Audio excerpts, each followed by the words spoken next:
So I've been thinking about this all week, and I've come to the conclusion that Abram must not hate moving as much as I do. But even given that, I actually am still not sure why he did it. Why he was willing to take all of his stuff and go. Now, as I do when I am confused about things, I asked our Bible study group on Tuesday morning why they thought Abram was motivated to do as God was asking him to do.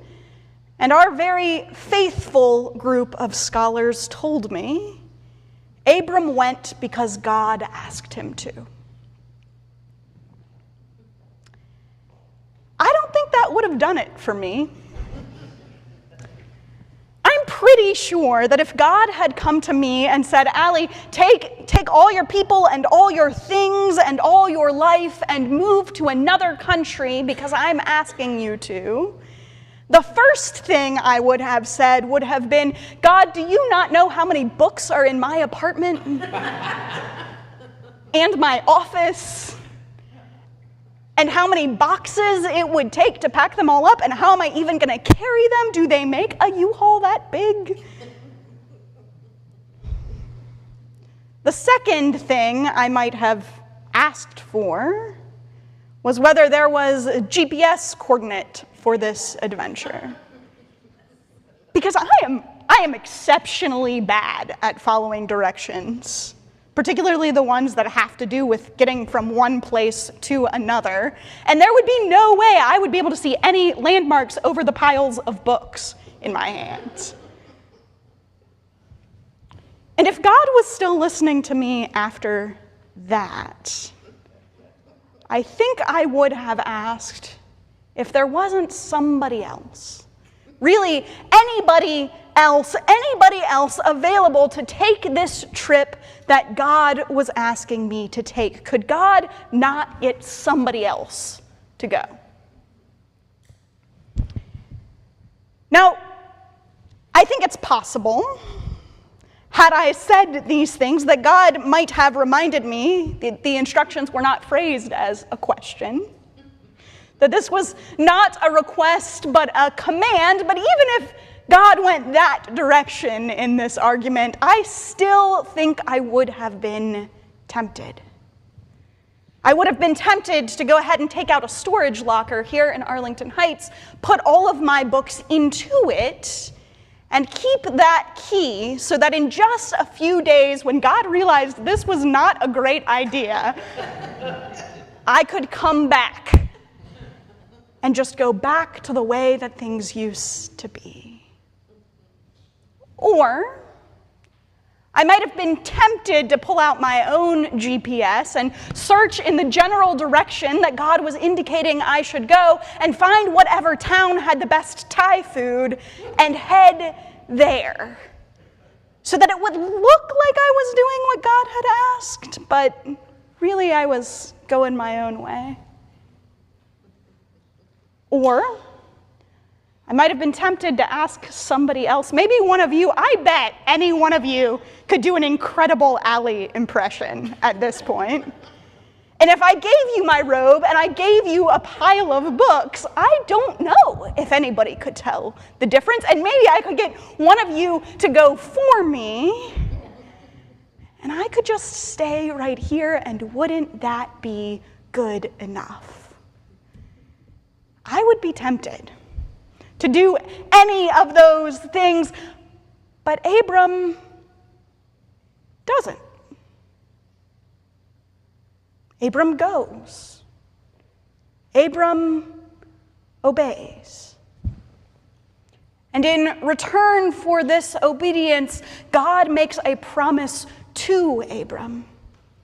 Tells him that he will make of him a great nation, that he will make his name great, that God will bless his name, and God will bless those who bless him and curse those who curse him, and that all of the families of the world, all of the families of the earth will be blessed through him. Now, I don't imagine that this was the first time Abram had heard a promise. After all promises, the ones that are spoken and the ones that remain unspoken, the ones that we intend to keep and the ones we never really meant in the first place, the ones we hold on to dearly and the ones we know to be suspicious of, promises are what we human beings do. And Abram, if we will back up just a few verses into the end of the last chapter, we will see that Abram has experienced promise and broken promise in his life. We learn that Abram had a father and 2 brothers, and that one of those brothers died too young, leaving behind a wife and a child. Abram had seen the promise of his brother's life cut short. We can only imagine the grief that came along with that. Abram also had a wife, Sarai, and they had made promises to each other, and we can imagine that as they did that, they had a vision of how their life together would go. That they would be married, and they would bring children in the world, and they would raise them together, and when that didn't pan out the way they expected, we can also only imagine how those promises changed. The way that they meant something different when things didn't go quite as planned. The ways they might have gotten harder to honor. It's also the case that Abram's father had moved him around before. There had been a moment when Abram's father had decided that the whole family was going to go to Canaan together. We don't know what he promised would be there. We don't know what promises he was holding on to, except that he expected something to be better. But they didn't make it there. Whatever promise the future held, they didn't see it as they expected. Instead, they settled together at Haran. And it's in that moment, after Abram's father has lived out the rest of his days, it is in that moment and that place that God comes to Abram and asks him to pick up his people and his life and to move far away to the promised land. I can only imagine that God waited this long till Abram was 75 years old, because after 75 years, Abram knew a thing or two about promises. He knew that promises don't always turn out the way that we are expecting them to, and when we insist we do, when we insist that promises be fulfilled in our version of what they should look like, we often miss the way that promises are fulfilled in other ways. Abram knew by now that promises require something of us. Promises require something of everyone involved, and perhaps the most difficult thing that they require is faith. Abram knew that promises are made and broken all the time. And yet we also can't live without them. We can't live into the fullness of our being human if we aren't willing to commit to something, if we don't have anything to trust in. We need promises in order to live. At 75 years of age, Abram knew these things in that moment when God called him. And so I think it is a blessing that we here at the Christian Church of Arlington Heights have at least a couple members who have lived 75 years, who have some wisdom about what it is to make and keep a promise. And it's also true that our church, though we are not quite 75 years old, we are getting there. We are nearly 70 as a congregation. And in the time that we have been a church, we too have gained some wisdom about what it means to promise, about nurturing promises and keeping them. And one of the ways that we can see that wisdom at work is in the work that we have done with the student ministers of this church. After all, taking on a student minister is quite a bit of a risk. Risky business. Student ministers are learning, and every once in a while they make mistakes. They do things differently than we might. That's true, but that's not why student ministers are risky. The reason it is a risk to invite a student minister in is that often they do not lead us where we are expecting to go.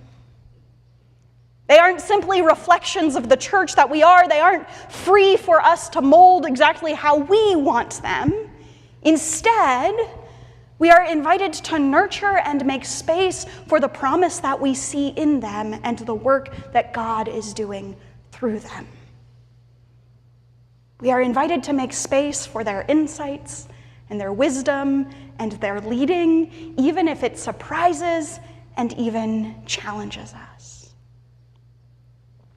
So today, we are celebrating the work of our current student minister, Grace Deerhamer. We are grateful for the wisdom that she has brought in sermons and in Bible study and in coffee hour. We're grateful for her care for the members of this congregation, for her concern for each one of us, for her calm presence in this place.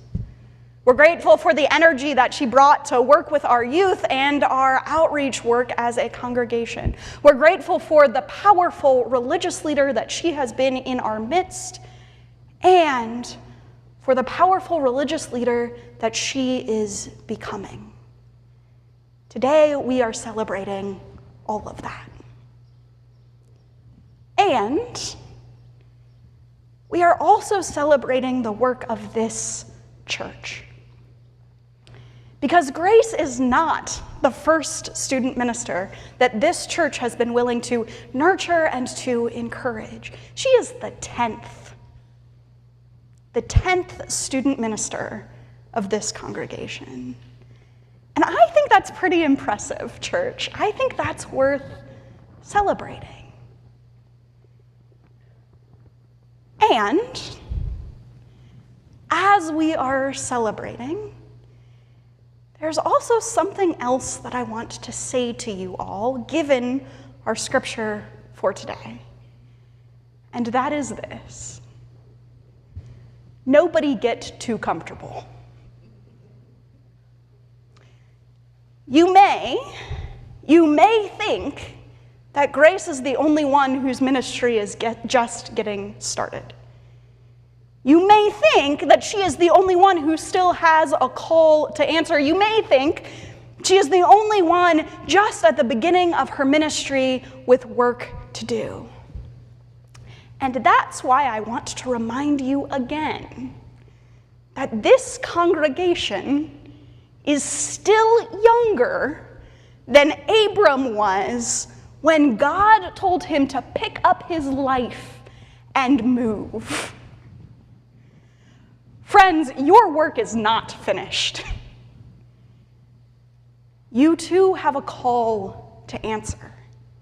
You too have ministry to do. You too have a promise to trust in and a promise to keep.